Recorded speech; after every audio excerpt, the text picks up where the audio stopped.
दोस्तों आपसे पहला प्रश्न पूछा गया, यदि त्रिभुज एबीसी में कोणों का अनुपात 4:3:5 है तो कोणों का मान ज्ञात करना था आपको। अगर दोस्तों आपको त्रिभुज के तीनों कोणों का अनुपात दिया जाता है तो इस केस में आपको पता है त्रिभुज के तीनों कोणों का योग कितना होता है। योग होता है 180 डिग्री। तो 5 3 8 4 12 x बराबर 180 हो जाएगा। तो यहां से x की वैल्यू निकल के आ जाएगी 180/12, 12 एकम 12, 12 पंजे 60, अर्थात x की वैल्यू यहां से 15 निकल के आई। अब आप इजिली कोण निकाल लेंगे।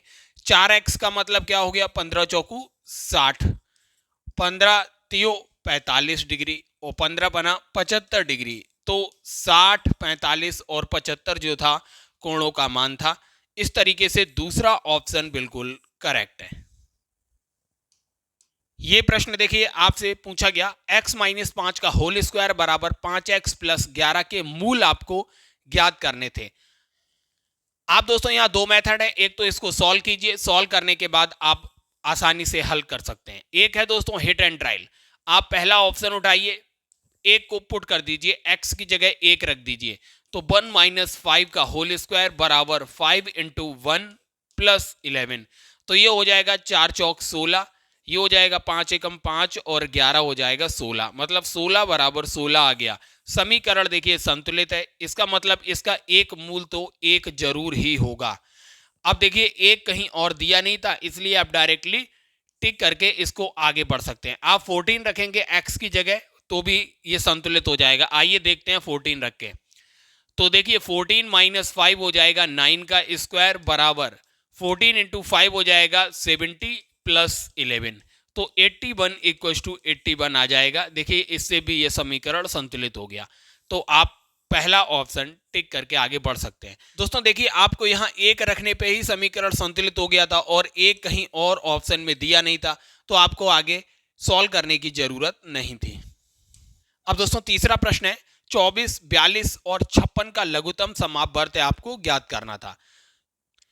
अब दोस्तों यहां से आप इजिली देखिए, ये तीनों संख्याएं जो हैं 24, 42 और 56, इसमें देखिए जो 42 है और 56 है, इसके आप जब गुणनखंड करेंगे तो आपको मिलेगा 7, दोनों में 7 आएगा। अब आप देखिए जब इन दोनों के गुणनखंडों में 7 आ रहा है तो इनका एलसीएम जो होगा 7 से विभाजित हो जाएगा। अब आप इन चारों ऑप्शन को 7 से डिवाइड करके देख लीजिए, आपको आंसर मिल जाएगा। देखिए पहला 7 से विभाजित नहीं होगा, दूसरा भी 7 से विभाजित नहीं होगा और आप देखेंगे चौथा भी 7 से विभाजित नहीं होगा। लेकिन अगर आप इस ऑप्शन को देखेंगे तो 7 दूनी 14, 100 चौक 28, ये 24 बार कट रहा है, अर्थात दोस्तों तीसरा ऑप्शन इसका बिल्कुल करेक्ट है। आपको इसे सॉल्व करने की जरूरत नहीं थी। देखिए दोस्तों ये आसान सा प्रश्न आपसे पूछा गया, सरल करना था। 3 × 9x³ - 6x² + 30 - 9 × 3x³ - 2x + 30। आप इसको आसानी से हल कर सकते हैं, ये घातांक से संबंधित प्रश्न आपसे पूछा गया था। 27x³ हो जाएगा, माइनस का 18x² हो जाएगा, प्लस का 90 हो जाएगा, माइनस। इसे हल करेंगे तो 27 का x³ माइनस माइनस प्लस हो जाएगा 18x और माइनस का 270 हो जाएगा। अब आप हल कर लीजिए, देखिए 27x³ से 27x³ कैंसिल हो गया, ये प्लस है ये माइनस है। यहां देखिए ये हो जाएगा माइनस 18x² प्लस का 18x हो जाएगा ये वाला, और 90 माइनस 270 हो जाएगा माइनस का 180। पूरे में से 18 आप जब माइनस का कॉमन लेंगे तो x² माइनस का x प्लस का 10 बचेगा। अब आप देख लीजिए दोस्तों ये तीसरा ऑप्शन में इसका बिल्कुल करेक्ट हो रहा है, सेम समीकरण मिल रहा है। अब दोस्तों क्वेश्चन नंबर 5 देखते हैं। उस संख्या का चयन कीजिए जो निम्नलिखित श्रेणी में प्रश्नवाचक चिन्ह के स्थान पर आएगी। यहां बताना था आपको क्या आएगा। अगर आप दोस्तों देखेंगे ये श्रृंखला कैसे आगे बढ़ रही है, 3 एकम 3 और इसमें 1 जोड़ दिया। आप इसे देखिए 4 दूनी 8 और इसमें 2 जोड़ दिया, 10 मिल गया। ऐसे ही यहां देखिए 10 तियो 30, 3 जोड़ दिया 33 हो गया। 33 चौकू 132 में 4 जोड़ दिया 136 हो गया। 136 पंजे दोस्तों यहां पर हो जाएगा 680, इसमें 5 जोड़ देंगे तो 685 इसका आंसर आना चाहिए था। इस तरीके से चौथा ऑप्शन इसका बिल्कुल करेक्ट होगा।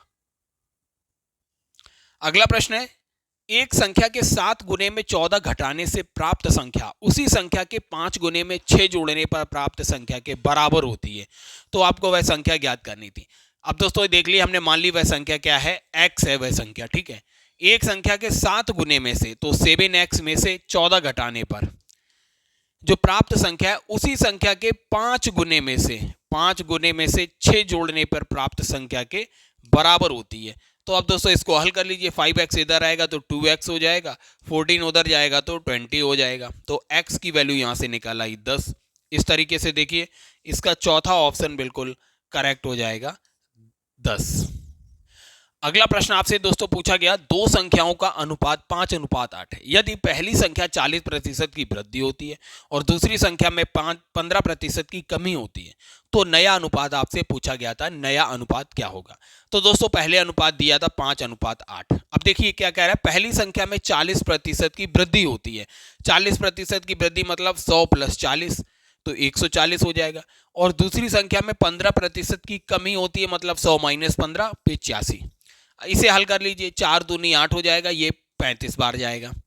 यहां से देखिए 5 एकम 5, ये 17 बार जाएगा, तो ये आएगा 35/17 दूनी 34। तो नया अनुपात क्या निकल के आया, 35:34। इस तरीके से पहला ऑप्शन देखिए बिल्कुल करेक्ट हो गया। अब दोस्तों अगला क्वेश्चन नंबर 8 है, यदि एक बेलन के व्यास और ऊंचाई क्रमशः 12 सेंटीमीटर और 10.5 सेंटीमीटर है, तो पाई की वैल्यू 22/7 का प्रयोग करते हुए बेलन का आयतन आपको ज्ञात करना था। सबसे पहले दोस्तों बेलन का आयतन का फॉर्मूला आपको याद होना चाहिए, क्या होता है, πr²h।